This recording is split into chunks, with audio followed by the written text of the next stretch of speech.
Vamos a guardar que empiece a grabar, así ya empezamos charlando. Bien, ahí estamos, ¿sí? Bueno, como les había dicho, hoy vamos a estar hablando del reino protista. ¿Bien? Ustedes van a ver, ¿sí? Acá tenemos las características generales, no sé si se ve muy chiquitito, sí, yo les he puesto como las características generales, ¿sí? El reino protista en general, cuando siempre hablan de este reino, es que es un quilombo y hay un montón de organismos que nadie sabía qué lo que era y que su única característica general que tienen en común es que son todos organismos eucariotas. Bien, entonces esa es la única característica que comparten absolutamente todos. Sí, ahí pudo ingresar la compañera. Ahí está. Buen día, vamos arrancando. Entonces, como decía, la única característica que comparten es esto, ¿sí? Que son todos eucariotas. Bien, ya después hay una gran variabilidad de características que debemos estudiar, ¿sí? Entonces, fíjense que pueden vivir su hábitat, ¿sí? Puede ser ambientes terrestres, puede ser ambientes acuáticos, no solo marinos, sino también de agua dulce, es decir, de ríos, lagunas, etcétera. Bien. Algunos son parásitos, es decir, que viven, digamos, con una prestación en otro organismo, es decir, forman una relación ahí con ese organismo, o los parasitan o van a ser simbiontes, es decir, van a formar un vínculo que permite que ambos organismos estén bien, ¿sí? Que sobrevivan ambos, ¿sí? Su nutrición encontramos diferentes características que serían, por ejemplo, autótrofos, bien, hay heterótrofos también, ¿sí? Y también hay mixótrofos, ¿sí? Y en reproducción podemos encontrar sexual, asexual o ambas, bien, es decir, una mezcla de ambos caracteres, ¿sí? Bien, estos son, como les decía, las características generales, bien, del reino que vamos a estudiar hoy. Pero, ¿sí? Hay una clasificación dentro de los protistas. Bien, cada uno de estos nosotros le vamos a llamar clado. Bien, ¿sí? Cada uno de estos es un Profe, clado. Decime. perdón que la moleste, pero podría volver a la diapositiva de atrás porque le quiero preguntar unas palabras, Puedo. unas definiciones. ¿Qué significa Ahí. que sean, nuevamente, que si puede repetir, que sean simbiontes, comensales y mixótrofos? ¿Qué significa? Bien. A ver, vamos con el hábitat, ¿sí? Parásito implica que vive en el interior probablemente de algún organismo y se alimenta de él, generalmente le va a generar una patología, una afección, ¿sí? Es una relación negativa. Simbionte significa que vive dentro también probablemente de ese organismo, pero probablemente no le produce ningún daño ni lo perjudica en ningún sentido, ¿sí? Ambos organismos se favorecen de esa, esa relación. Es como decirte, por ejemplo, en nuestro intestino, eso todavía no lo han estudiado, pero ya cuando lleguen a la unidad del sistema digestivo lo van a aprender. En nuestro intestino hay un montón, muchísima flora intestinal. Y esa flora intestinal son todos microorganismos. Todos esos microorganismos existen en nuestro intestino todo el tiempo y nos ayudan a hacer la digestión, a procesar. ¿Sí? Nosotros nos beneficiamos de que esos organismos existan en nuestro sistema. ¿Sí? Y el comensal es directamente que invade. ¿Sí? Es decir, se alimenta de hasta que no hay una relación, sino que destruye en el comensal. ¿Sí? Mixótrofo, que un organismo tenga un hábito de nutrición mixótrofo implica que es una mezcla entre autótrofo y heterótrofo. Va a tener una especie de mezcla entre esos dos hábitos. Eso quiere decir que sea mixótrofo. ¿Quedó? Sí, estaba anotando, pero no sé si lo anoté bien. Puede ser que los parásitos dijo que viven en el interior y generan patógenos, o sea, que es algo negativo. Claro, una patología, dije. Porque patógeno es otra cosa. Ahí está, entonces ahí lo corregí. Y los simbiontes dijo que viven dentro del organismo, pero no provoca daños. O sea, puede ser algo Ujú, positivo. Y ujú. O después, digamos, o va a ser ningún cambio, o sea, como que le va a dar igual que ese organismo esté viviendo, o va a ser positivo. sí, ahora sí. Y los comensales es muy similar, o sea, va a invadir hasta que salga. Hasta que, Claro, invade y destruye. Ujú. Es más agresivo. Agresivo. No, no tienen sentimiento de agresividad estos organismos, son microorganismos justamente. Sí, profe, ahora sí, listo. Gracias. Bien. La mayoría de las imágenes que les he puesto en el Power son extraídas de sus apuntes de clase o de los cuadernillos, ¿sí? He tratado de mantenerme ahí dentro de lo que ustedes tienen acceso. Bien, esto es extraído de ahí. Entonces, como dije, nosotros vamos a estudiar la clasificación de los protistas, que serían estos cinco clados que vamos a mencionar, que serían Diplomonadida, Parabasala, Eulenozoa, ¿sí? Alveolata y Amebozoa. Bien, esos serían los 5 grandes grupos que nosotros vamos a estudiar dentro de los protistas. Entonces, vamos a la siguiente diapositiva. Arrancamos con Diplomonadida. Bien, acá nosotros vamos a ir estudiando, como ustedes ven acá en clave, que se llama esta serie de caracteres que ustedes tienen distinguidos en el apunte de clase. Nosotros lo vamos a ir estudiando, ¿sí? Para adquirir, digamos, ponerle unas características a estos organismos, porque por ahí decimos, uy, no sé ni qué organismo es, pero le vamos a poner unas características. Primeramente, para Diplomonadida vamos a decir que son organismos heterótrofos, ¿sí? Son unicelulares, ¿bien? Y son anaeróbicos. ¿Qué quería decir que un organismo sea anaeróbico? ¿Qué significaba eso? Que no necesitaba Que no que... requieren los de oxígeno, no necesitan oxígeno. Bien, no requiere oxígeno para realizar sus hábitos, ¿sí? Sus funciones vitales. Bien. La reproducción de estos organismos es asexual, Profe, ¿sí? perdón, pero su micrófono no sé si me pasa a mí o a los chicos también, pero se Ah, escucha medio raro. es porque lo tenía contra la bufanda. ¿Ahí me escuchas mejor? Sí, pero se escucha como un ruido de fondo, no sé, capaz que soy la única, no sé si a los chicos les pasa lo mismo. Puede ser mi micrófono, porque estoy en silencio total. A ver, ¿ahí me escuchan? Por ejemplo. Sí, profe, mejor. Sí, profe, ahí sí, mejor. Listo, ahí me saqué los auriculares. Bien, bien. Como decía, ¿sí? La reproducción es asexual, bien. Fíjense que son unos organismos sumamente extraños, ¿sí? Porque no tienen cloroplastos, no hay aparato de Golgi, no hay unas mitocondrias que son unas mitocondrias muy especiales que no tienen ADN las mitocondrias. O sea, nosotros que sabemos de las mitocondrias, que hemos aprendido que las mitocondrias tienen ADN, o sea, su propia información genética y es el sitio donde se produce la cadena transportadora de electrones, en las crestas, ¿bien? Pero tampoco tienen enzimas, los complejos enzimáticos para que se produzcan estos procesos, ¿bien? Entonces, todas esas cosas que nosotros conocemos de la mitocondria acá no existen, ¿bien? Es una mitocondria modificada, ¿bien? Adaptada también a la forma de vida de estas diplomónadas, ¿bien? En el caso de diplomónada o diplomonadida, ustedes van a ver que después cuando estudiemos los organismos representantes de Parabasala o Parabasálidos, van a ver que dice, la única diferencia que hay entre ellos es que en diplomonadida tenemos dos núcleos y los dos núcleos son iguales, ¿sí?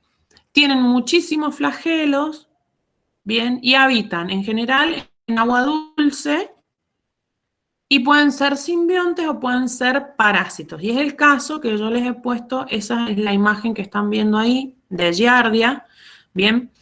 Un organismo, un parásito que se denomina Giardia intestinalis, que produce la giardosis o giardiasis, también depende de la bibliografía que lo encuentren, que es un parásito que va a estar o sea, va a afectar, va a estar viviendo, se va a ir a vivir a nuestro intestino, ¿sí?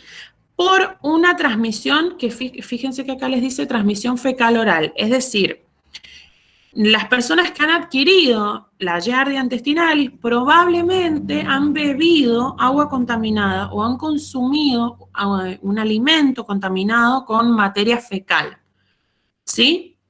Esa materia fecal, ese alimento que nosotros consumimos que está contaminado, esa agua que nosotros hemos tomado que está contaminada, probablemente tiene el estado quístico, es decir, está en una forma de latencia ese organismo.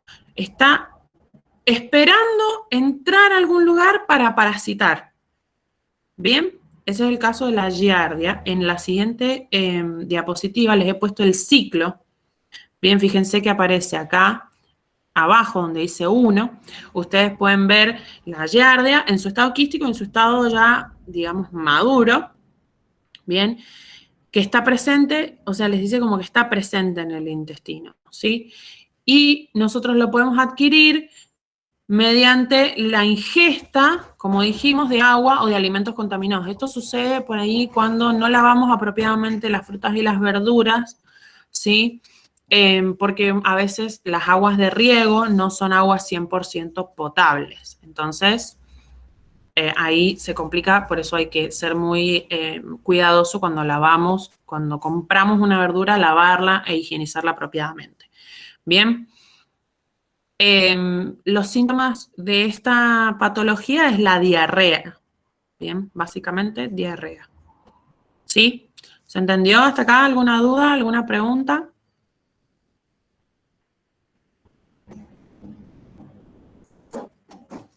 ¿Vienen bien? Sí, profe. Bueno, cualquier cosita, me avisan. ¿Sí? Vamos a continuar. Vamos con Paravasala. Bien. En este caso, sí, cuando nosotros hablamos de paravasala o paravasálidos, le vamos a llamar a esos organismos, estamos hablando de las tricomonas, ¿sí? Los organismos, digamos, más populares que abarca este grupo son las tricomonas, ¿bien? Las tricomonas son causales de infecciones vaginales o de urogenitales y también de infecciones intestinales. Vamos a estudiar algunas características que vemos en la pantalla. Primero vamos a decir que son heterótrofos, ¿sí? Unicelulares anaeróbicos. Fíjense que yo les dije que eran muy parecidos, ¿sí? Diplomonas y los paravasálidos muy parecidos. Bien, su reproducción también es asexual, no tienen cloroplastos, no tienen aparato de Golgi, la mitocondria también es modificada, ¿sí? En la cual la mitocondria no tiene ADN, no tiene enzimas para el ciclo de Krebs. Posee uno o posee dos núcleos, ¿sí? No hay dos núcleos como estudiamos en el caso anterior, ¿sí? También son habitantes de aguas dulces, también pueden ser simbiontes, también pueden ser parásitos. Y acá encontramos entre las patologías, digamos, entre los más famosos, las estrellas de este grupo, las tricomonas, como dije. Tenemos la tricomona vaginalis, hay otras tricomonas, pero la más común, digamos, la tricomona vaginales, que es un parásito, digamos, habita normalmente en las vaginas de las mujeres, ¿sí? Pero cuando hay una modificación en la acidez vaginal, ¿sí? Infecta, ¿bien? Es decir, de acuerdo al pH, va a estar afectando a la cubierta vaginal, ¿sí?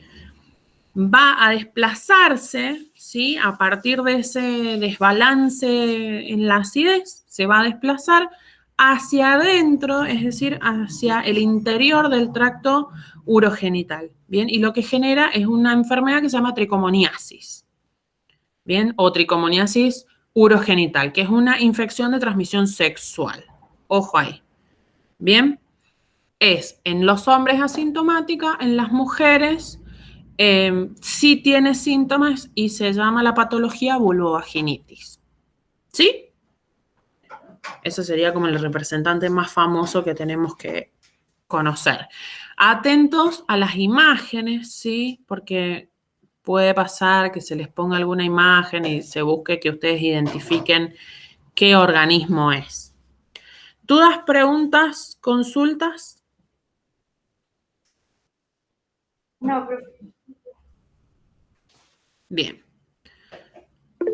No, profe, dice la RO. Bueno, vamos con la siguiente, ¿sí? El siguiente grupo que nosotros vamos a estudiar es Euglenozoa. Bien. Dentro de Euglenozoa nosotros vamos a tener organismos que tienen unas mitocondrias, que tienen unas crestas que en vez de ser como nosotros las hemos estudiado, o sea, prolongadas, ¿sí? Son discoidales. ¿Ah? Es diferente la forma de la cresta. Bien.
¿Me escuchan? Volví. Se me cortó internet.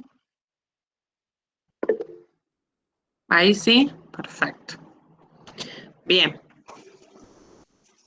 Bien. Me apareció, por suerte me apareció un cartel primero que decía que me había desconectado, así que ahora creería que no vamos a tener ningún problema. Bien, como decía, estos organismos, hay una gran variabilidad de hábitos que tienen estos organismos, ¿sí?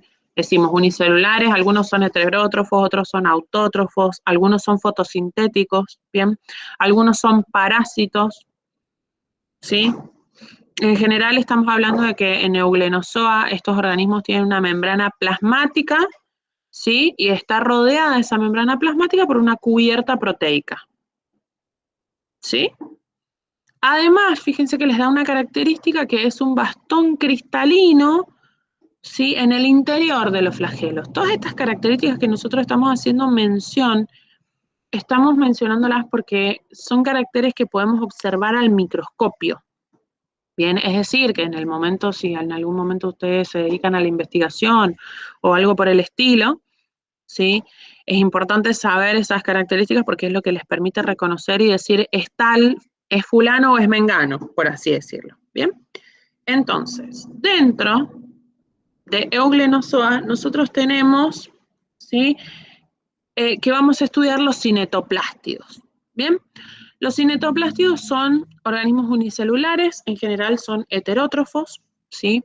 La mayoría de estos organismos representantes son parásitos, ¿sí? Algunos pocos sí son de vida libre o, es decir, que pueden vivir en agua dulce o en agua salada. Bien, en este caso estamos hablando de organismos que tienen una única mitocondria, ¿sí? Única, grande, que tiene mucho ADN, ¿bien? Y tiene ese ADN, está asociado, digamos, las proteínas están asociadas en un sitio que se denomina cinetoplasto. ¿Bien? Y por eso se llaman cinetoplástidos estos organismos, ¿sí? Pueden tener uno o dos flagelos, es decir, mono o biflagelados, ¿bien? Y su reproducción es por fisión binaria, en general. ¿Puede ser sexual? Sí, muy pocas veces. Lo más común es la fisión binaria, ¿bien? Dentro de los representantes más famosos que tenemos que estudiar en este clado, en el clado Glenozoa, hablando de los cinetoplástidos, tenemos Leishmania, ¿bien? O los tripanosomas, ¿sí? Leishmania es aquel que produce la leishmaniasis, como le llamamos ahí, es re raro pronunciarla, bien, que es, tenemos un vector hematófago. ¿Qué quiere decir esto? Vector hematófago implica que hay un insecto, es decir, en este caso, un mosquito. Ese mosquito, ¿sí? Al succionar la sangre infectada, lleva en sí ese parásito, ¿bien? Y que luego va y deposita en otra persona cuando vuelve a picar, ¿bien? Ese es el vector hematófago, ¿sí? O sea, el mosquito hematófago. Quiere decir que viaja por vía sanguínea esto, ¿sí? Ya les muestro la imagen para que lo podamos ver. Esta causa unas patologías bastante severas en las cuales vamos a encontrar úlceras en la piel, ¿sí? Y va a haber daño, o sea, una inflamación bastante grave en lo que sería el hígado. Bien, en el caso de tripanosoma, encontramos, ¿sí? Los más importantes, digamos, los más populares tenemos Trypanosoma brucei, ¿sí? Y rhodesiense, que causan una enfermedad que se denomina enfermedad africana del sueño, que también requiere un vector. Bien, en este caso el vector es una mosca y no un mosquito. Y si no, tenemos los tripanosomas, el tripanosoma cruzi. Bien, esto es muy común que se estudie en las escuelas acá en Mendoza porque es un sitio, o sea, existe el Trypanosoma cruzi acá, que es causal de la enfermedad del Chagas, ¿sí? El mal de Chagas, ¿bien? En el cual nosotros tenemos un insecto, ¿bien? Que es hematófago, que es el el Triatoma infestans, ¿bien? Que sería la vinchuca, el bichito ese que lo lleva. Hay otros también, ¿sí? Hay otros insectos que también lo transportan, sí, pero la más común es la vinchuca, ¿sí? Entre los síntomas de esta patología nosotros encontramos la hepatomegalia, que quiere decir que hay una inflamación tan grande del hígado que hace que sea gigante, ¿bien? Sucede una inflamación en lo que es el músculo del corazón y afecta el sistema nervioso también, ¿sí? Ahora les muestro la imagen. Fíjense que tenemos a la izquierda, perdón, Leishmania y a la derecha el tripanosoma. Fíjense que se ven algunas diferencias, son visibles al microscopio, la organización más que nada de estos cinetoplástidos. ¿Bien? ¿Alguna duda? ¿Alguna pregunta? Sí, profe, yo tengo una duda. ¿Qué quiere Pregunta. decir que sea hematófagos? Creo que la palabra sí, hematófagos. Bien, en la diapositiva anterior. Hematófago, todo lo que dice hemato es sangre, tiene que ver con la sangre. Y fago es pues, probablemente se hace referencia a su forma de alimentación, es decir, vos pensás un mosquito, ¿cómo se alimenta? Y de la sangre. Bien, eso quiere decir que es hematófago. Sí, profe, ahora sí, gracias. Perfecto. Bien, ¿alguna otra duda?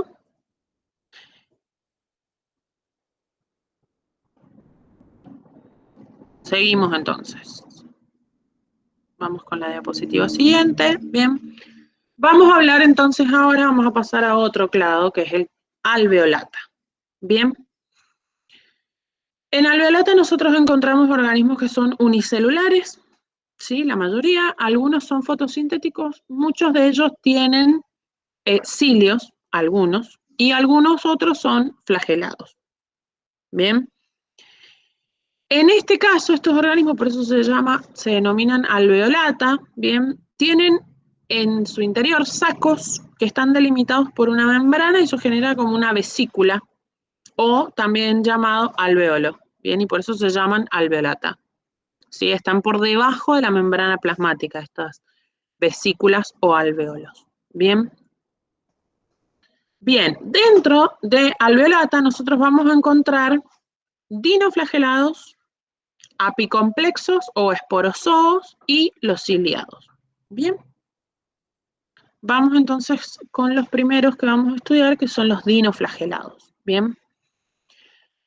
Dentro de dinoflagelados tenemos un hábito de vida diferente a los que venimos estudiando, que es que forman colonias, es decir, se reproducen de forma muy numerosa, ¿sí? Y forman una colonia de organismos que conviven, ¿sí? Pueden ser fotosintéticos o pueden ser heterótrofos, algunos, pero la mayoría son fotosintéticos. Bien, su desplazamiento, es decir, son flagelados y su desplazamiento sucede por los flagelos. Bien, pueden ser de vida libre, es decir, estar sueltos, por así decirlo, entre comillas, o pueden ser sésiles, es decir, que están anclados en algún lado, viven aferrados a algo, bien, una roca, el fondo de algo, ¿sí?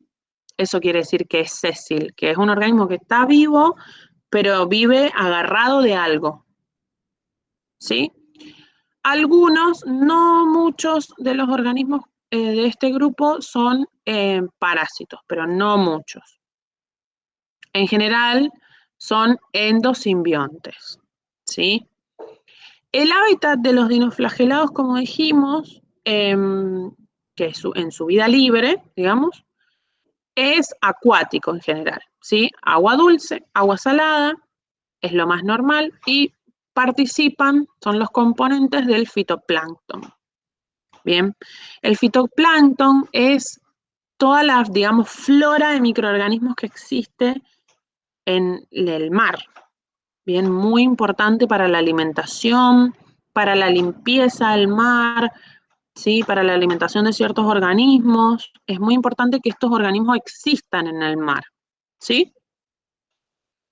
Bien, acá tenemos muchas características específicas, por ejemplo, el núcleo, bien, forma una estructura que se llama dinocarion, bien, en la cual encontramos en esta estructura los cromosomas están condensados siempre, ¿sí? Hay mucho ADN y no hay histonas, no existen las histonas acá, ¿sí?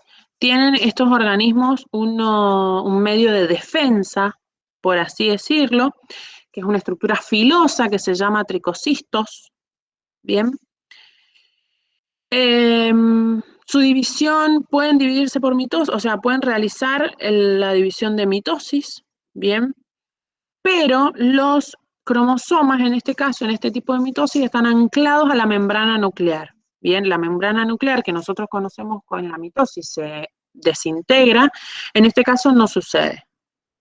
¿Sí? Muchos son bioluminescentes. ¿Qué quiere decir esto? Que emiten una especie de luz, ¿sí? Una luminosidad. No podemos decir que emiten luz, bien, pero es una forma fácil de explicarlo.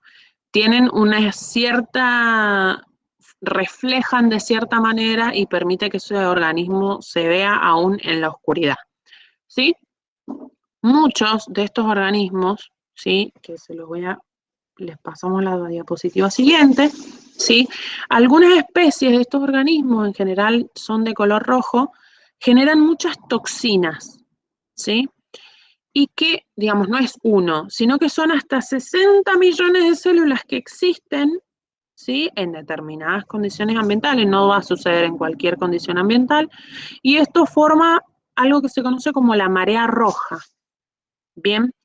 Pero secretan, como dijimos, tienen muchas toxinas, entonces secretan, ¿sí? Esas toxinas, perdón, que se secretan, van a atacar a los peces, es decir, atacan el sistema nervioso de los peces e inclusive causar la muerte de esos peces. Algunos moluscos, por ejemplo, pueden ingerir, ¿sí? estos dinoflagelados. Entonces, ¿qué sucede? Ese molusco lo ingiere, ¿bien? Entonces queda almacenado en su interior esa toxina y se concentra. Viene un humano, ¿no es cierto?, consume ese molusco, bien, de alguna índole, cualquiera sea, y ahí se produce una intoxicación que paraliza los músculos, ¿sí? Bien, causa una insuficiencia respiratoria muy grande, ¿sí? Es muy peligroso, es decir, cualquier vertebrado, no únicamente los humanos, si esto le pasa a cualquier otro vertebrado, ¿sí? Estamos hablando de moluscos que serían como, por ejemplo, las almejas. Y eso sería la marea roja. Vemos ahí arriba en la imagen algunos representantes de este grupo, ¿sí? Que serían dinoflagelados. ¿Bien? ¿Venimos bien hasta acá? Profe, yo no entendí la parte de la mitosis de los dinoflagelados, no entendí esa parte. Bien, volvemos. No es una mitosis común, ¿sí? Porque el núcleo no es común. Bien, nosotros en la mitosis que conocemos, ¿qué sucede? Bueno, hay duplicación del material genético, distribución, se separa por acción de sí, el citoesqueleto, o sea, lo básico que sabemos de la mitosis, ¿sí? Eso, digamos, sucede cuando la envoltura nuclear es común y los cromosomas están en el interior y no están aferrados a algo. En este caso, ¿sí? Los cromosomas están anclados a la membrana nuclear, es decir, están pegados. Bien, entonces, cuando esa estructura se va a dividir, ¿sí? La membrana nuclear no desaparece, sino que hay solamente distribución. O sea, no se desintegra la membrana nuclear. Bien, por eso es extraña, ¿sí? No es una mitosis común. ¿Mejor? ¿Peor?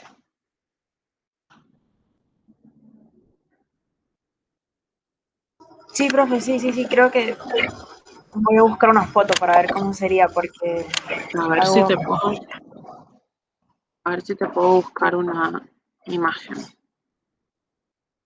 Mira. A ver, aguárdenme un segundito. Que yo les pueda mostrar.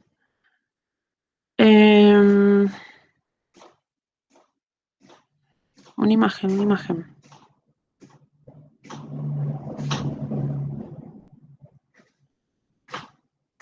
A ver. Esta estructura que nosotros hicimos mención, ese dinocarium, ¿sí? Es un núcleo único, grande, bien, pero a diferencia, por ejemplo, durante toda la mitosis, ¿sí? Los cromosomas están condensados. En este caso, los cromosomas no están condensados durante, por ejemplo, toda la mitosis, sino que únicamente están condensados en la interfase. ¿Sí? Eso es una cuestión que ya deberían haber estudiado cuando estudiaron ciclo celular. ¿Sí? Acá no existe los centríolos, los cromosomas no tienen centrómero, bien, no existen las histonas y como te dije, están fijados, anclados los cromosomas a esa membrana nuclear. ¿Sí? No sé si voy a encontrar una imagen.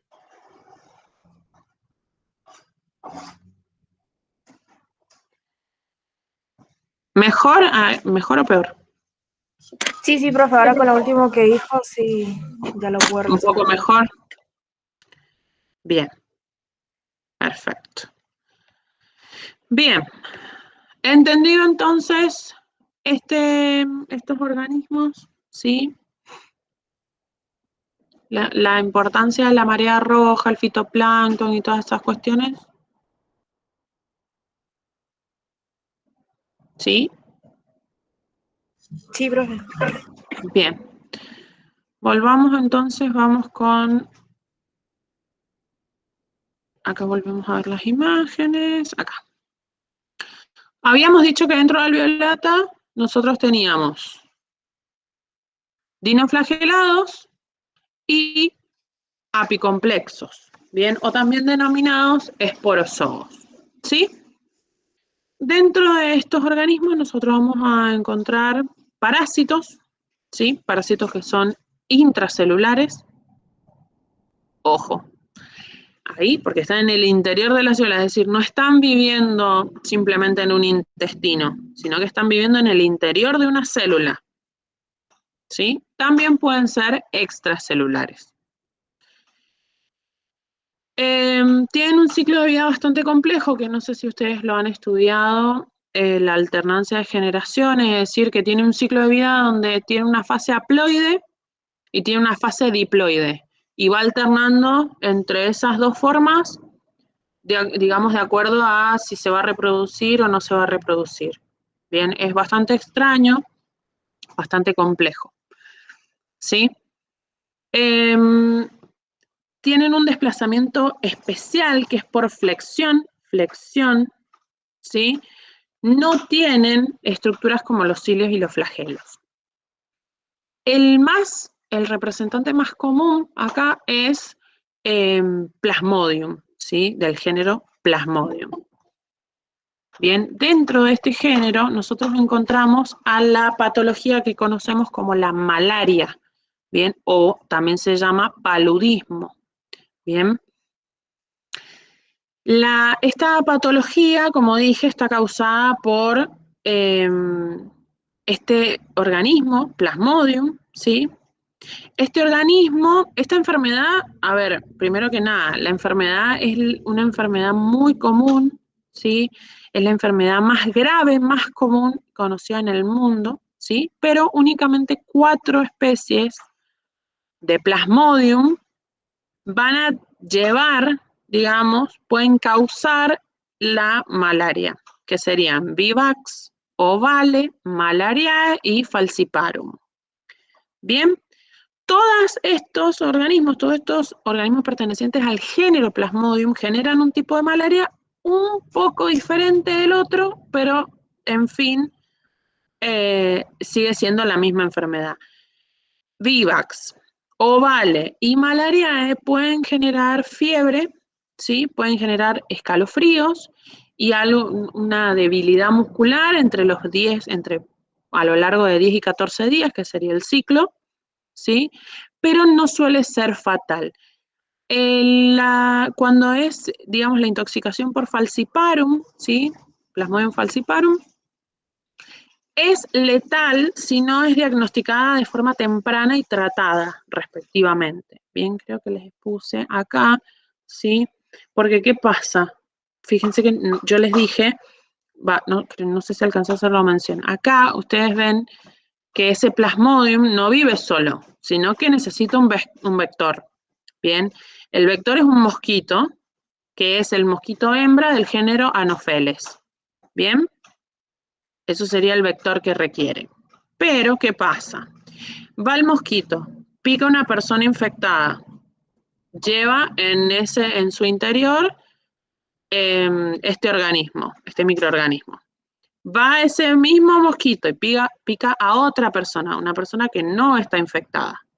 Bien, esa persona que no está infectada va a alojar este organismo apicomplejo, digamos, el Plasmodium, lo va a alojar en sus células hepáticas. Invade este organismo las células hepáticas. Bien, vive en el interior, como dijimos al principio, en el interior de las células hepáticas. ¿Sí? Cuando estallan, digamos, las células hepáticas, ahí es donde se produce los peores síntomas, por así decirlo, de esta enfermedad. Bien, pero se aloja en el interior de las células hepáticas y se transmite a través de este mosquito que hicimos mención, que es Anopheles. Bien, es importante esto. ¿Alguna duda con esto que hemos visto? ¿Alguna pregunta?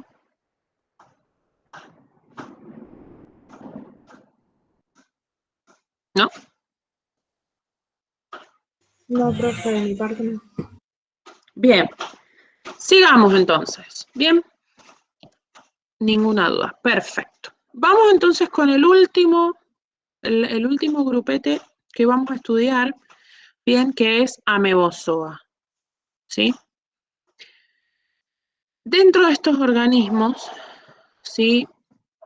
Acá hay una aclaración de clasificación porque en Amebozoa vamos a tener nosotros 4 grupos, ¿sí? Un grupo que se llama gimnamebas, entamoebas, hongos mucilaginosos, plasmodiales y hongos mucilaginosos celulares, ¿sí? Hay una aclaración, ustedes van a encontrar en sus teorías que tienen una aclaración ahí dentro de este grupo. Pero nosotros vamos a estudiar únicamente gimnamebas y entamoebas. Bien, no vamos a estudiar esos hongos, ¿sí? Dentro de gimnameba, bien, ¿qué encontramos? ¿Sí? Gimnameba, perdón, y entamoeba. Acá encontramos las amebas, las famosas amebas, ¿sí? Son organismos unicelulares, son organismos heterótrofos, bien. Se desplazan por pseudópodos que son lobulados. Ustedes ya han estudiado, creería yo que ya han estudiado lo que es un pseudópodo, que es una proyección citoplasmática, ¿sí? Es decir, una prolongación citoplasmática, bien, que genera un falso pie, eso significa la palabra pseudópodo, ¿sí? Y eso genera como una forma, una proyección en esa célula, y en este caso, en vez de ser lineal, esa proyección es lobulada, bien, tiene una forma así. Y esa proyección permite el desplazamiento de este organismo. En general, su hábitat, su forma de vida es libre, ¿sí? Pueden vivir en agua, o sea, es decir, hábitat acuático, puede ser dulce, puede ser salado, también pueden vivir en el suelo y además pueden ser parásitos, ¿sí? En general, no tienen pared celular, ¿sí? La pared celular está ausente, poseen una cubierta externa, ¿sí? Que, fíjense, a veces dice que es silícea, es decir, esa es la composición de sílice, ¿bien? Algunas veces, o sea, algún elemento perteneciente, o sea, algún compuesto aproximado al silicio, ¿sí? Su reproducción es asexual, ¿bien? O puede ser sexual. Ojo ahí. Tenemos acá, a ver, es común en los seres humanos, ¿sí? Existen por ejemplo, las entamoebas. Se pueden mencionar hasta 6 especies diferentes que existen en nuestro organismo, ¿bien? Una única de todas esas entamoebas que conocemos es patógena, es decir, causa una patología, ¿sí? Es decir, convive naturalmente en el interior del colon, ¿sí? Vive tranquilamente, no pasa nada, no hay ningún problema, hasta que, ¿sí? Llega un punto que, por ejemplo, puede invadir la pared del colon y causa una patología que se llama disentería amebiana, bien, en la cual hay una úlcera que sangra, ¿sí? Bien, y esa úlcera sangrante permite, digamos, que la ameba se traslade hacia el hígado, donde ahí ya puede distribuirse a lo largo de todo el cuerpo, ¿sí? ¿Cómo puede diseminarse este organismo? Bien, por la ingesta de agua, bien, o de alimentos que están contaminados, bien, también puede ser por los utensilios que utilizamos para cocinar o para comer que están infectados, bien. Si algo van a sacar de esta clase es que hay que lavar muy bien todas las cosas que utilizamos para comer, ¿sí? Los vegetales, las frutas y las verduras, hay que hacer una desinfección apropiada y también no hacer la contaminación cruzada con los utensilios, lavarse apropiadamente las manos después de tocar cualquier elemento, ¿sí? No utilizar las mismas tablas para cortar las carnes ni las verduras, porque ahí también existe eso que llamamos contaminación cruzada. Así que es muy importante tener en cuenta la limpieza. Bien, por último, les quería dejar este cuadro. Quizás no se ve muy bien, pero este cuadro está en la plataforma Moodle, ¿sí? Ustedes van a encontrar en la plataforma dentro de la unidad 11, va a decir esquemas, creo que dice la palabra exacta, no lo recuerdo muy bien. Este esquema, ¿sí? Es un esquema que resume todo lo que hemos visto el día de hoy. Ustedes lo pueden ver ahí en la plataforma, que se ve más grande, o se lo pueden descargar y lo miran mucho mejor. Bien, acá quizás no se ve tan bien, ¿sí? Pero tienen ahí como resumido el reino protista, ¿sí? Eso es importante. Les va a servir mucho. Bien. Dudas, preguntas, consultas, eso es todo lo de reino protista. Algo que me quieran decir, preguntar, consultar.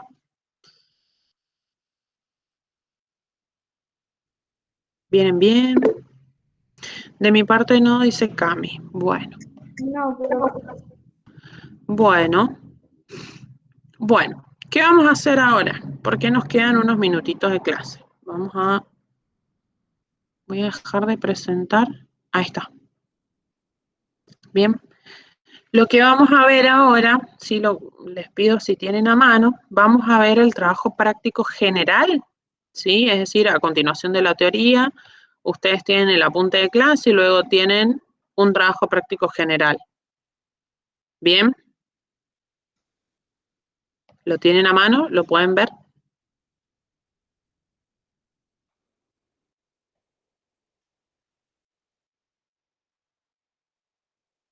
Me gustaría, por ejemplo, que respondamos las preguntas del punto 2.